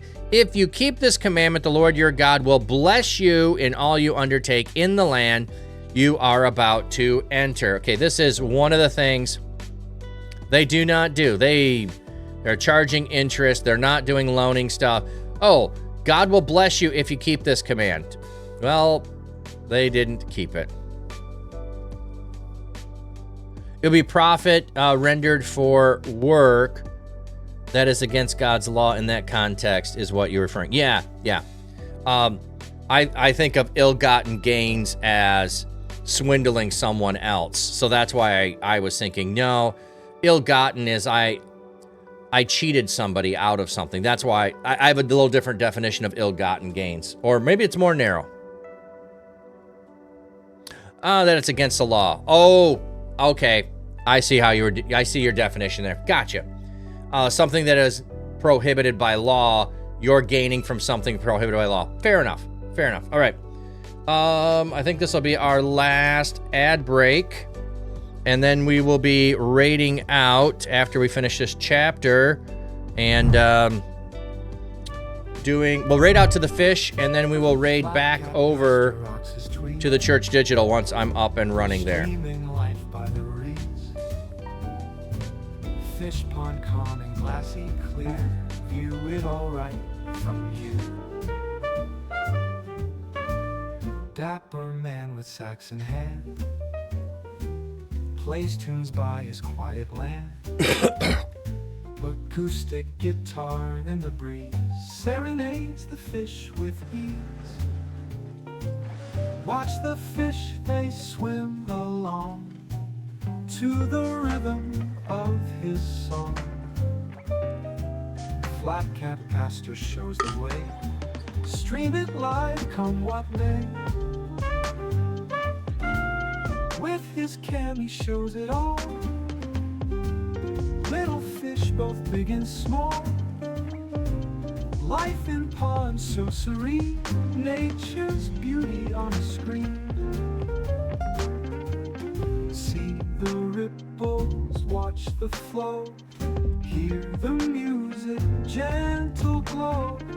Flat Cap's charm and calming tone makes the fish feel right at home. All right. Okay, so we back. Yeah, Bob, I'm totally tracking with you now. I was thinking ill-gotten by nefarious means. You're thinking ill-gotten by illegality of the means of getting them. So, yes. And then anything that you would purchase with the ill-gotten gains, then by connection to it become ill-gotten as well. So, yeah, you would never be able to use... So you'd have to have if you were a prostitute, you would still have to have another source of income for being able to use and give to God. You wouldn't be able to give from that. Which, let's just take a step back here for a minute, because I hear this question often of, well, what if you win the lottery? Do you tithe on that? Do you give to God out of that? Well, it depends on how you view the lottery and gambling and all of that. But as a practical method, if you think that gambling is contrary to God's plan and is ill-gotten gains because it is cheating other people out of money so that you can have money, and it's chance and putting your future in the hands of the gods to be able to bless you from that, which is how it seems to me gambling is portrayed, then I would say, yeah, you should not give any of that to God because it's ill-gotten. However, most churches would say, we'll take it. We will take it. We're not going to discriminate. We're going to take it. Even if it's from the lottery, they would say that. And many nowadays are going to view much of gambling as more entertainment than in gambling. I'm just not participating in it. I don't find it fun. I don't find it fun. Now, I would say, with the exception of something like a Super Bowl pool, where everybody puts some money in, buys some squares and all of that. It's really low level of money. I could see that as a form of entertainment. So if you are viewing what you are doing as entertainment, then I'm not going to quabble with you over that. That's your conscience, not mine. You personally look at lottery winnings as a blessing from God. And you're fine if that's how you view it. I don't think you're out of bounds. I'm just saying, for me, I don't view it that way. I don't participate in the lottery. I've occasionally had people give me lottery tickets as Christmas cards or whatever because they try to sell them that way. And I'm like, I'd have rather had the $2. The $2 would have made me happier than giving me the lottery ticket. But then again, I know people that have played the lottery for years and they play the same numbers and they do the scratch off thing because they think it's fun, and I find no fun in that. So, but If it's ruining your life, if you have an addiction, it doesn't matter what it is, whether it's good or not. So that part, I think we would all agree on. If you have an addiction to gambling, it's a problem. We need to do you need to do something about it. Okay. You know what? I think I'm gonna. Let's see. Okay. When you make a vow to the Lord your God, you must not delay in fulfilling it, for otherwise he will surely hold you accountable as a sinner. If you refrain from making a vow, it will not be a sin. So not making vows is not a sin. But if you don't pay your vows, it's a sin. Because, like, you made a vow. Whatever you vow, you must be careful to do what you promise, such as what you have vowed to the Lord your God as a free will offering. So it's, I'm making a vow, I'm giving it to God. That's the thing I'm doing. Yeah, I think it's a bad way to use your money for sure. Yeah. Oh, you don't get me wrong. You regrettably work in a casino industry. My sister works for a casino because that's where she can get a job. Hey, welcome in, Supersonic. All right, we're almost done. When you enter the vineyard of your neighbor, you may eat as many grapes as you please, but you must not take away any in a container. When you go into a ripe grain fields of your neighbor, you may pluck off the kernels with your hand, but you must not use a sickle on your neighbor's ripe grain. Okay, so this is a totally different idea here. I can be blessed by the produce in my neighbor's yard if I'm just eating what's there. Like, I got blueberries out by my road. I got no problem if some kids want to come by, pluck some berries and eat them. Yeah, I'm all good with that. I probably would give them a pint to pick if they wanted and all of that. But this is not true for today, but this was the way it was established then. Why? Because God is giving the land to everyone. And so it is God who is the owner of the land. And so what's growing on it, bless your neighbors with it. But they're not to take advantage of you. They're to eat because they're hungry. They can have a bite of it. They can enjoy it. But man, could you imagine having a grape vineyard in California and everyone had that opinion, and so suddenly everyone shows up to pick all of the grapes and there's nothing left to make wine with? Yeah, that wouldn't work in the society we have today. This is an agrarian society. This would be your neighbors, is who that would be. All right, let me give you a quick blessing, and then I need to move over. We'll go over to the fish, and then we will be back here with the church digital. Oh, Supersonic, a spot of tea. Thank you. It is English breakfast, my friend. English breakfast. Spot of tea. Thank you. Okay, let me send you off with a blessing. May God's seeking comfort find you. May his loving arms bind you. May his might protect you.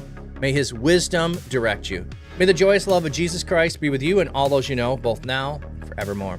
Amen. Okay, so we'll be going over to the fish pond for about 15 minutes, 10 minutes, 15 minutes until I get set up. Yeah, probably 15 minutes.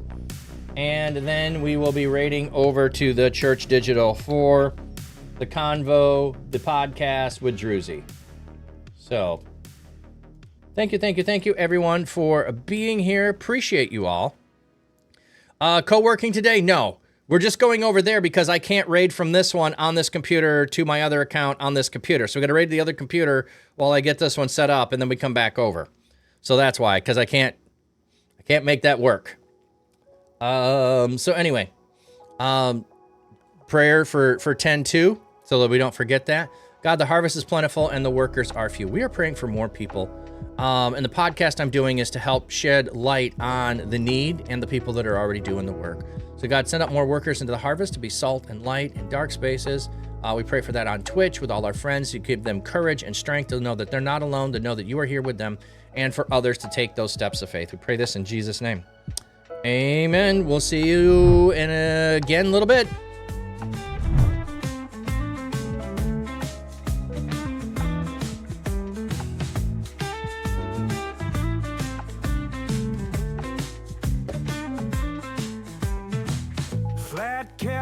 on his head, he's streaming live. Reading from the book, the word's so alive. A prayer in his heart that lifts the soul. In the digital world where spirits roll. Hallelujah, from the screen we scream. Join the pastor in the holy dream, spreading love with every verse he reads, planting hope like precious seeds. He's a shepherd with a virtual flock, leading us to faith around the clock. Tapping amen as we raise our hands in this sacred digital land. Don't need a pew to find the light. Through a screen he's shining bright, preaching peace and guiding us right. In our hearts his fire ignites. Hallelujah, from the screen we scream. Join the pastor in the holy dream, spreading love with every verse he reads, planting hope like precious seeds.